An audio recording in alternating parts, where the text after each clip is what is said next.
क्या हमें एक बार फिर से छप्पनिया काल के लिए तैयार हो जाना चाहिए? अभी देखो रिपोर्ट्स कुछ ऐसी आ रही है। यूरोपियन मेट्रोलॉजिकल एजेंसी की तरफ से यह कहा जा रहा है कि पैसिफिक ओशियन का टेम्परेचर 3 डिग्री सेंटीग्रेड से बढ़ चुका है, जो कि अपने आप में अल नीनो की तरफ इशारा कर रहा है। अल नीनो जो कि हमारे मॉनसून के लिए बिल्कुल फेवरेबल नहीं है। ये बात ठीक है कि मॉनसून का असर हमारे यहां पर महाराष्ट्र, गोवा इधर देखने को मिल रहा है, अब धीरे धीरे आगे बढ़ भी रहा है। लेकिन प्रॉब्लम यह है कि ये टेम्परेचर राइज जो देखा जा रहा है पैसिफिक ओशियन में, ये हमारे लिए बड़े खतरे की घंटी हो सकती है। ये हुआ था 1890s के टाइम पे, फिर हुआ 1990s के टाइम पे भी, जिस टाइम पर अकाल के बहुत ज्यादा हालात देखे गए थे। और फिर उसके बाद में आया 2014-15 या 15-16 का टाइम, उस टाइम पर भी हालात खराब थे। लेकिन एक चीज बड़ी डिफरेंट थी कि जब छप्पनिया काल आया था तो उस टाइम पर हमारी एग्रीकल्चर पर डिपेंडेंसी बहुत ज्यादा थी। लेकिन 100 साल बाद में थोड़ी कम डिपेंडेंसी हुई तो हालात थोड़े से सुधरे हुए थे। आज अगर देखें तो शायद एग्रीकल्चर पे हम इतना डिपेंडेंट नहीं है, पर फिर भी एक बहुत बड़ा हिस्सा अभी भी एग्रीकल्चर आधारित है।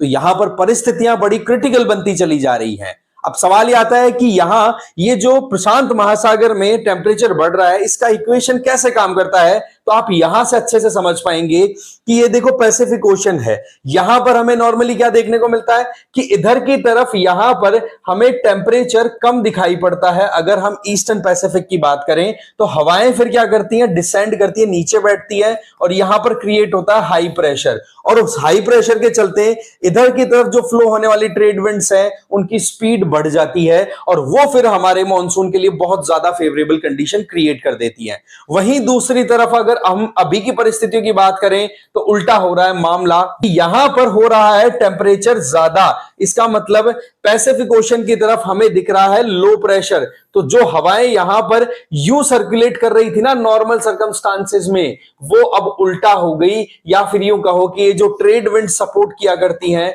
ये कमजोर हो गई। नतीजा क्या हुआ, हमारा मॉनसून भी कमजोर होने का एक स्कोप तैयार हो गया। आप सिंपल यहां पर देखो कि ऑस्ट्रेलियन रीजन में जब हवाएं ऊपर की तरफ उठती हैं, जैसे यहां पर नॉर्मल टाइम की आप बात देखो यहां पे कि ये भी हवाएं ऊपर उठ रही है, ये भी हवाएं ऊपर उठ रही है, तो हमारे मॉनसून के लिए फेवरेबल कंडीशन। वहीं दूसरी तरफ अल नीनो जैसे ही आ जाता है तब हमें दिखाई पड़ता है कि यहां तो हवाएं ऊपर उठ रही हैं लेकिन इधर हवाएं नीचे बैठने लग गई, जिसका नतीजा होता है कि यहां पर ये जो वॉकर सेल है, ये सर्कुलेशन ऑफ एयर है, ये डिस्टर्ब हो गया, जिसका खामियाजा हमें मॉनसून की वीकनेस के तौर पे देखा जाता है। और अब देखो अगर ऐसा हुआ तो बहुत मुश्किलें हैं।